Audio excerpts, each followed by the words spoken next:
ভেষজ ওষুধ নিয়ে নাও। চুল লম্বা করার ভেষজ ওষুধ, মাত্র 5 টাকায়। চুল লম্বা হওয়ার জড়িবুটি মাত্র 5 টাকায়? দেখি তো। এখন সুধা নিজের চুল লম্বা করার জন্য প্রস্তুত ছিল, তাই সুধা বুড়ো মানুষটার থেকে জড়িবুটি কিনলে সে বলে, এই বীজগুলোকে ভালো করে পিষবে, তার থেকে একটা তেল বেরোবে। ওই তেলটাকে শুতে যাওয়ার আগে মাথায় মেখে ঘুমিও।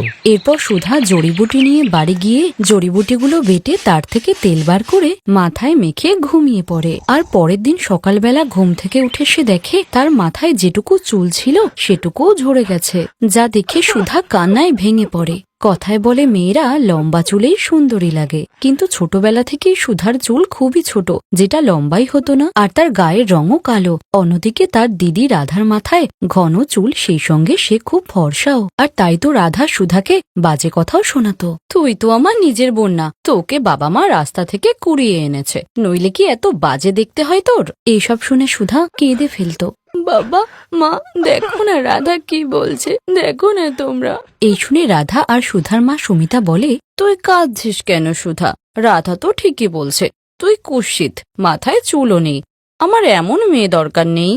সুধার বাবাও তাকে ভালোবাসতো না, সুধার সঙ্গে সবাই সবসময় খারাপ ব্যবহার করত, আর এভাবেই সুধা বড় হয়। সে প্রত্যেকদিন রাত্রিবেলা প্রার্থনা করে বলতো, হে ভগবান, কোনো চমৎকার করো, আমার পা পর্যন্ত লম্বা চুল করে দাও প্লিজ ঠাকুর। আর এভাবেই সুধা আর রাধা দুজনেই বড় হয়ে যায়। আজ সুধাকে পাত্রপক্ষ দেখতে আসছে। সুধা আয়নার সামনে বসে তৈরি হচ্ছে, এখনো তার মাথায় খুবই কম চুল। সে যখন নিজেকে আয়নাতে দেখছিল তখনই সেখানে তার মা আসে আর বলে, এখানে এভাবে বসে থাকলে কোনো চমৎকার হবে না, তাড়াতাড়ি কর, নইলে এই ছেলেটাও বাড়ি চলে যাবে। তখনই সেখানে রাধা এসে বলে, মা, আমি তো এটাই বুঝতে পারছি না যে তুমি আমার আগে এই পেতনির কেন বিয়ে দিচ্ছ। রাধা মা, এই পেতনিটাকেই তো আগে বিয়ে দিতে হবে, নইলে ওকে আর কে বিয়ে করবে বল? একবার ও ঘাড় থেকে নেমে গেলে আমি তোর জন্য খুব সুন্দর আর সংস্কারী ছেলে নিয়ে আসব। মা, তোমরা সবাই আমাকে ঘৃণা কেন করো? আমি তোমাদের কি করেছি? তোর মাথায় চুল নেই সুধা, তুই একটা কুৎসিত মেয়ে। ছি, এমন ফালতু দেখতে মেয়ে আমার বোনই নয়, ছি ছি। এই শুনে সুধা সবসময়ের মতো কষ্ট পেয়ে এখনো কাঁদতে লাগলো। এদিকে অবিনাশ সুধাকে দেখতে আসে, আর রাধা তার নিজের ঘরেই বসেছিল, কারণ তার মা সুমিতা তাকে বলেছিল, মা, তুই ঘরের মধ্যেই থাকিস, ছেলেটা তোকে দেখলে আর সুধাকে বিয়ে করবে না রে। এরপর অনেকটা পণের বিনিময়ে সুধার সঙ্গে অবিনাশের বিয়ে ঠিক হয়ে যায়। কিন্তু এই কথা নিয়েও সুমিতা যখন সুধাকে বাজে কথা শোনাচ্ছিল, তখন সুধা ভাবল, নিজের বাড়িতে তো আমি শান্তি পেলাম না, হয়তো শ্বশুর বাড়িতে গিয়ে আমি ভালো থাকবো। এরপর সুধার বিয়ে হয়ে যায়, কিন্তু বিয়ের দিনেই অবিনাশ রাধাকে প্রথম দেখে, আর দেখেই রাধার প্রেমে পড়ে যায়। আরে, আমি একে আগে কেন দেখলাম না? কত সুন্দর ফর্সা দেখতে ওকে, কত লম্বা চুল। আগে জানলে আমি একেই বিয়ে করতাম। এই ভূতনি কেন? কিন্তু এখন তো আর কিছুই করার ছিল না। আর সুধা অবিনাশের সঙ্গে শ্বশুরবাড়ি পৌঁছানোর পরেই তার শাশুড়ি বিমলা তাকে 1000টা কাজের অর্ডার দেয়। রান্নাঘরে গিয়ে সব বাসন মাজো, তারপর ভালো করে রান্না করে ঘরবাড়ি পরিষ্কার করো। তোমাকে এ বাড়ির বউ করে এনেছি এই বাড়ির কাজ করানোর জন্যই, মনে রেখো। ঠিক আছে মা, মনে থাকবে। এরপর সুধা বাড়ির সব কাজ করলেও তার শাশুড়ি আর তার স্বামী তার মাথার চুল নিয়ে সবসময় মজা করত। তোমার চুল যে আমার থেকেও ছোট। একে তো কাজের লোকই মনে হচ্ছে। হ্যাঁ হ্যাঁ, ফ্রির কাজের লোক আর কি। অবিনাশ এভাবেই সুধাকে অপমান করত। একদিন রাধার সঙ্গে অবিনাশের দেখা হয়। রাধা নিজের লম্বা চুল নিয়ে খুবই অহংকার করত। এরপর অবিনাশ সুন্দরী রাধার প্রেমে পড়লে রাধাও অবিনাশের প্রেমে পড়ে যায়। আর একদিন তারা দুজন বিয়ে করে নেয়। আর বিয়ে করে অবিনাশ রাধাকে বাড়ি নিয়ে এলে সুধার মাথায় যেন আকাশ ভেঙে পড়ে। রাধা, তুই আমার সঙ্গে এটা করতে পারলি? তুই আমার স্বামীকে বিয়ে করলি কেন? তুই চুপ কর, কোনো কথা বলিস না। অবিনাশ তোকে ভালোই বাসে না, ও আমাকে ভালোবাসে। হ্যাঁ হ্যাঁ, এরকম ছোট চুলের মেয়েকে কেই বা ভালোবাসতে যাবে? আমি তো না। যা শুনে সুধা ভীষণ কষ্ট পায়। পরের দিন সকালে সে দেখে বাজারে একজন বুড়ো মানুষ জড়িবুটি বিক্রি করছে। ভেষজ ওষুধ নিয়ে নাও। চুল লম্বা করার ভেষজ ওষুধ, মাত্র 5 টাকায়। চুল লম্বা করার জড়িবুটি মাত্র 5 টাকায়? দেখি তো গিয়ে। সুধা নিজের চুল লম্বা করতে চায়, তাই এখন সে সবকিছুই করতে রাজি।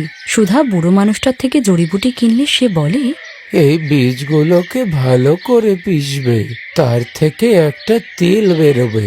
ওই তেলটাকে শুতে যাওয়ার আগে মাথায় মেখে ঘুমিও।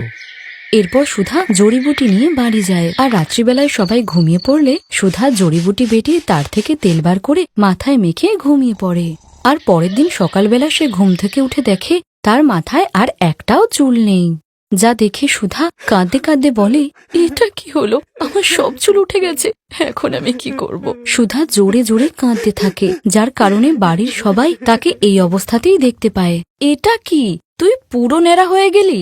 থু, আমি তাকাতেই পাচ্ছি না তোর দিকে, আমার তো বমি পাচ্ছে। সুধা, তুমি এই বাড়ি থেকে বেরিয়ে যাও, এখানে তোমার কোনো দরকার নেই। তুমি এ বাড়িতে থাকলে বাড়ির বদনাম হবে। এরপর সবাই মিলে সুধাকে বাড়ি থেকে তাড়িয়ে দিলে সুধা কাঁদতে কাঁদতে একটা জঙ্গলে চলে যায়। আর জঙ্গলে যে গাছের তলায় বসে সুধা কাঁদছিল, সেই গাছে একটি পাখি থাকতো। সেই সুধাকে বলে, তুমি কাঁদছো কেন?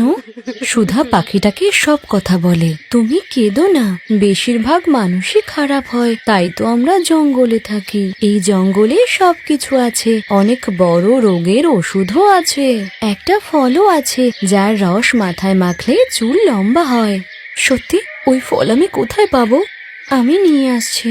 আর কিছুক্ষণ পর পাখিটা সুধাকে একটা ফল এনে দেয়, যে ফলের রস মাথায় মাখতেই পা থেকে মাথা পর্যন্ত লম্বা ঘন কালো চুলে সুধার মাথা ভরে যায়। এমনই তো ইচ্ছা ছিল তার ছোট থেকে। যা দেখে সে পাখিকে বলে, মিষ্টি পাখি, তোমাকে অনেক ধন্যবাদ। আমি এই ফলের রস সেই মেয়েদের কাছে বিক্রি করতে চাই যাদের চুল লম্বা হয় না, কারণ তারাও তো রোজ আমার মতোই কষ্ট পায়। জঙ্গল থেকে ফিরে সুধা সেই ফলের রস বিক্রি করে, যা অবিনাশ আর রাধা দেখতে পায়। তুমি সুধা না? হ্যাঁ, কেন? আরে বাহ, তোমার এত বড় লম্বা চুল কি করে হলো? এই ফলের রসটা মাথায় লাগানোর কারণে। তোমায় না দেখতে হেভি লাগছে। তুমি কি আবার আমার কাছে ফিরে আসবে?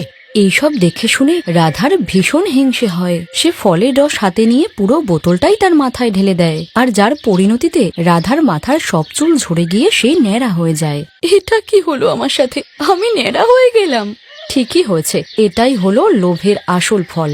ছোট থেকে কখনো আমাকে একটু সুখেও থাকতে দিসনি, এবার দেখ কেমন লাগে। আর হ্যাঁ অবিনাশ, আমি ফালতু লোকের সঙ্গে থাকতে চাই না, তুমি থাকো তোমার বউয়ের সঙ্গে। এরপর রাধার সব অহংকার মাটিতে মিশে যায়, আর অবিনাশকেও ন্যাড়া রাধার সঙ্গেই থাকতে হয়। আর এদিকে ফলের রস বিক্রি করে সুধার অনেক লাভ হয়। সুধার লম্বা চুলের সুনাম চারিদিকে ছড়িয়ে পড়ে, আর সে খুব খুশিও থাকে।